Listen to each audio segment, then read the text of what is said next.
गरीब का जादुई लीची का घर। बॉल इधर तो पलक, तुम्हारा ध्यान कहाँ है? वहाँ देखो यश, वो अंकल कितनी सारी लीची बेच रहे हैं। देखने में वो लीची कितनी ज्यादा टेस्टी लग रही है ना। चलो चलकर माँ को बोलते हैं, वो भी हमारे लिए लीची दिलाए। यश पलक भागते हुए घर के अंदर जाते हैं और अपनी माँ सुभद्रा से लीची खरीदने की जिद करने लगते हैं। माँ माँ हमें भी लीची दिलाओ ना, लीची खाने का बहुत मन कर रहा है माँ। हाँ माँ, सभी बच्चों की माँ उन्हें लीची दिला रही है, आप भी हमें दिलाओ ना। पलक, यश, अभी मेरे पास लीची खरीदने के लिए पैसे नहीं हैं, लेकिन कुछ दिनों में मैं तुम्हें पक्का लीची दिलाऊंगी। आपकी इन कुछ दिनों के चक्कर में तो लीची का मौसम ही चला जाएगा। हमेशा ऐसे करती हो आप, और हमें हमारी पसंद की कोई चीज नहीं दिलाती हो। पलक यश अपनी माँ सुभद्रा से गुस्सा होकर वहाँ से चले जाते हैं। अपने बच्चों को लीची जैसी चीज के लिए तरसता देख और उनकी बात सुन सुभद्रा को बहुत दुख होता है। शाम में जैसे अनुराग आता है, सुभद्रा उसे सारी बात बताती है। क्या हम अपने बच्चों के लिए थोड़ी बहुत लीची भी नहीं खरीद सकते हैं? उन्हें मैंने हमेशा हर चीज के लिए तरसता देखा है, लेकिन अब और नहीं देखा जाता। तो मुझे कौन सा उन्हें उदास देखने में खुशी होती है। गर्मी के मौसम में बच्चे अगर ये चीज नहीं खाएंगे तो कब खाएंगे। लेकिन तुम तो जानती हो कि मैं दिन भर में 50 रुपए ही कमा पाता हूँ और लीची 250 रुपए किलो बिकती है। मैं कैसे लेकर आऊंगा बच्चों के लिए लीची? ऊपर से घर का और माँ बाबा की दवाइयों का खर्च, वो भी तो है। अनुराग की बात सुन सुभद्रा उदास हो जाती है और उसे कुछ नहीं कहती, और ऐसे ही उनके गरीबी और गर्मी में दिन बीतने लगते हैं। क्या हुआ बच्चों, तुम दोनों ऐसे बाहर क्यों बैठे हो? आओ अंदर आ जाओ, धूप बहुत तेज है। दादी, अब तो इस धूप और गर्मी रहने की आदत हो गई है। बिना ठंडे पानी और बिना ठंडी हवा के हमने रहना तो सीख लिया। सोचा था कम से कम इस गर्मी के मौसम में ठंडे ठंडे लीचियाँ तो खाने को मिलेगी, लेकिन ये भी हमारे नसीब में नहीं है। अरे लीची खाए हुए तो न जाने कितना वक्त हो गया है।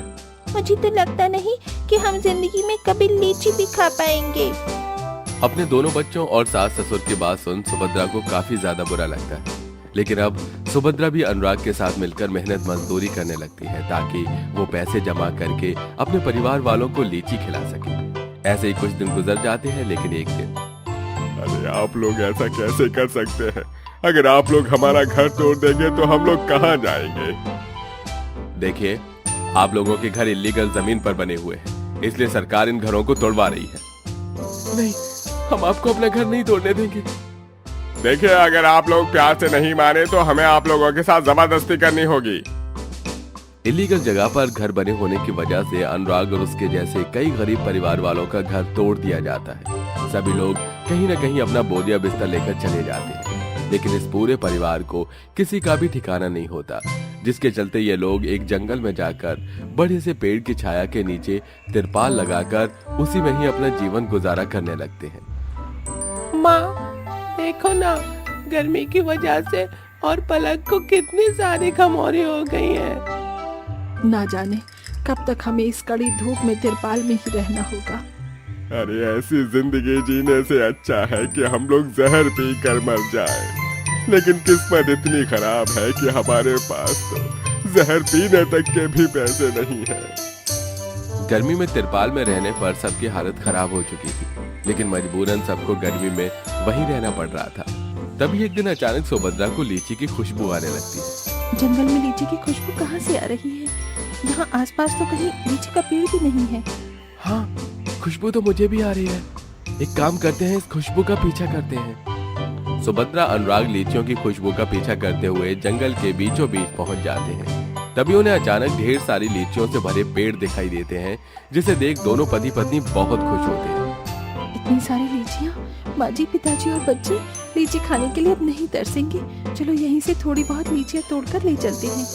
सुभद्रा और अनुराग जैसे ही लीची तोड़ने के लिए उस पेड़ के पास जाते हैं तो अचानक उन पेड़ की शाखाएं लंबी होने लगती हैं, जो अनुराग के पैर पकड़कर उसे हवा में टांग देती हैं। तभी उन सभी पेड़ों के आंख, मुंह और हाथ निकल आते हैं। बड़ा आया था हमारी लीचियां चुराने, क्यों अब मजा आ रहा है ना? अरे छोड़ दो मुझे, छोड़ दो मुझे, नीचे उतारो मुझे। सुभद्रा, अरे सुभद्रा बचाओ। छोड़ दीजिए इन्हें, हम लीचियाँ चुराने नहीं बल्कि लेने आए थे। मेरे बच्चे और सास ससुर का लीची खाने का बड़ा मन कर रहा था, इसलिए अब लीची लेने आए थे।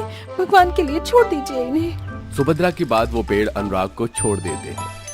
आप ठीक तो है ना? चलिए यहाँ से जल्दी चलिए। रुक जाओ, तुम हमारी अनुमति के बिना यहाँ से बाहर नहीं निकल सकते। आखिरकार तुम दोनों हो कौन? लीची के पेड़ के पूछने पर सुभद्रा और अनुराग उसे वहां आने से, जंगल में रहने, इन सभी के पीछे का कारण बताते हैं, जिसे सुनकर तुम तो एक अच्छे इंसान हो और मुझे लगा तुम यहाँ लीची चुराने के लिए आए हो। इतना कहकर वो पेड़ सुभद्रा को एक लीची देता है। यह कोई साधारण लीची नहीं बल्कि जादुई लीची है। इसे ले जाकर जहाँ तुम लोग रह रहे हो वहीं से बो दो। इस जादुई लीची से तुम लोग जो भी कुछ मांगोगे वो तुम्हें मिल जाएगा।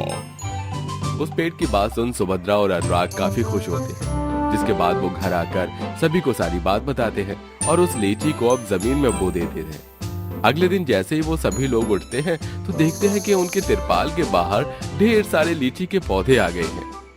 एक दिन में इतनी सारी लीची के पौधे उग गए। उस लीची के पेड़ ने कहा था अगर हम लीचियों से कुछ भी मांगेंगे तो वो हमें मिल जाएगा। क्या ऐसा सच में होगा? सुभद्रा उन लीचियों के पौधों में से एक लीची तोड़ती है और उससे कहती है, जादुई लीची, क्या तुम हमें रहने के लिए एक घर दे सकती हो? हमारे पास सर छुपाने का कोई ठिकाना नहीं है। सुभद्रा के इतना कहते ही उस लीची के अंदर से एक सुनहरी रोशनी निकलती है और देखते ही देखते वो लीची एक बड़े से लीची घर में बदल जाती है, जिसे देख सभी लोग हैरान हो जाते हैं और सभी उस लीची घर के अंदर जाते हैं। माँ, हमारा ये लीची का घर कितना सुंदर है ना, और इसके अंदर से तो लीची की कितनी अच्छी खुशबू आ रही है। हमारे घर जैसा तो इस दुनिया में किसी का भी घर नहीं होगा।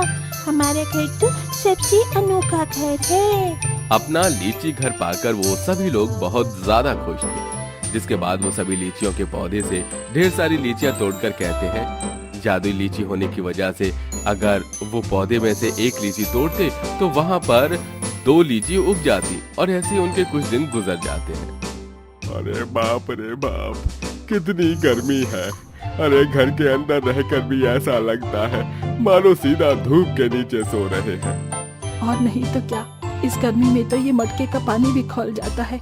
न जाने कब तक यूं ही गर्मी में झुलसते रहेंगे और ठंडे पानी के लिए तरसेंगे। अमरावती और धर्मेश की बात सुन सुभद्रा और उन जादुई लीचियों के पौधे से 2 लीची तोड़ लेती है। जादुई लीची, क्या तुम हमें एक कूलर और फ्रिज दे सकती हो?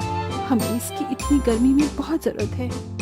सुभद्रा कितना बोलते ही एक लीची कूलर में बदल जाती है, वहीं एक लीची फ्रिज में। लीची से बने फ्रिज का ठंडा पानी पीकर और कूलर की हवा में सोकर सभी लोगों को अब गर्मी से पूरी तरह से राहत मिल चुकी थी।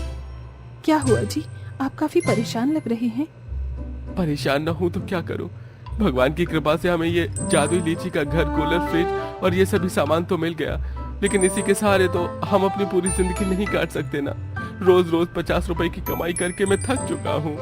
तो आप इतना परेशान क्यों हो रहे हैं? इन लीचियों की मदद से ही हम लोग अपनी परेशानी का भी हल निकाल सकते हैं।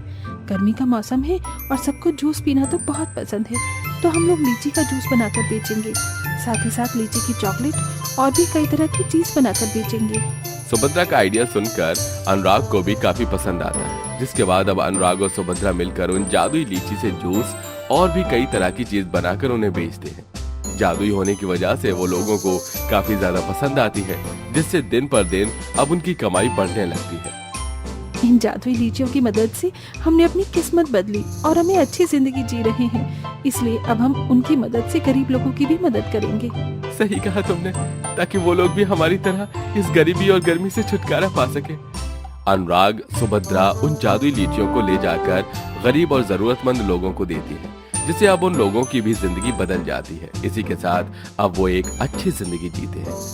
अपनी मेहनत और सब्र के चलते आज अनुराग सुभद्रा खुद एक अच्छी जिंदगी जीने के साथ साथ अपने परिवार वालों को भी अच्छी जिंदगी दे रही थी। इसलिए मेहनत करना पर सब्र रखना कभी नहीं छोड़ना।